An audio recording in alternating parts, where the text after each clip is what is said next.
நான் கிட்டத்தட்ட ஒரு 13 வருடங்களுக்கு முன்பு மக்களுக்கு அறிமுகமான என்னுடைய முதல் படத்துடைய பெயரே ஒரு கல் ஒரு கண்ணாடி. பொதுப்பணித்துறைக்கும் இந்த தலைப்புக்கும் நெருங்கிய தொடர்பு உண்டு. அதே போல சென்ற சட்டமன்ற தேர்தலில் தமிழ்நாட்டு மக்களை நான் சந்திக்கும் பொழுது என்னுடைய கைகளில் நான் எடுத்துட்டு கொண்டு போனதும் ஒரே ஒரு செங்கல் மட்டும்தான். எனவே அந்த தொடர்போடு அந்த உரிமையோடு இன்றைக்கு இந்த நிகழ்ச்சியிலே நான் கலந்து கொள்ள வந்திருக்கின்றேன். கிட்டத்தட்ட இன்றைக்கு இந்த அரங்கில் ஆயிரக்கணக்கான ஒப்பந்ததாரர்கள் வருகை தந்திருக்கிறீங்க. உங்களுடைய முகத்தில் தெரிகின்ற அந்த மகிழ்ச்சியையும் உற்சாகத்தையும் பார்க்கும் பொழுது நம்முடைய திராவிட மாடல் அரசு ஒப்பந்ததாரர்களுக்கு எந்த அளவுக்கு உற்றதுணையாக இருக்கின்றது என்பதை என்னால் புரிந்து கொள்ள முடிகின்றது. அரசு திட்டுகின்ற திட்டங்களை, சொல்கின்ற திட்டங்களை, கொடுக்கின்ற வாக்குறுதிகளை எல்லாம் செயல்படுவமாக்க காட்டுவது நீங்கள் தான்.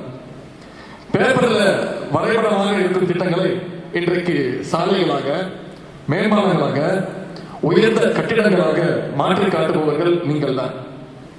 உங்களை போன்ற எண்ணற்ற ஒப்பந்ததாரருடைய உழைப்பால் தான் இன்றைக்கு இந்தியாவிலேயே அதிநவீன இன்ஃப்ராஸ்ட்ரக்சர் கொண்ட முதல் மாநிலமாக இன்றைக்கு நம்முடைய தமிழ்நாடு விளங்கிக் கொண்டிருக்கிறது.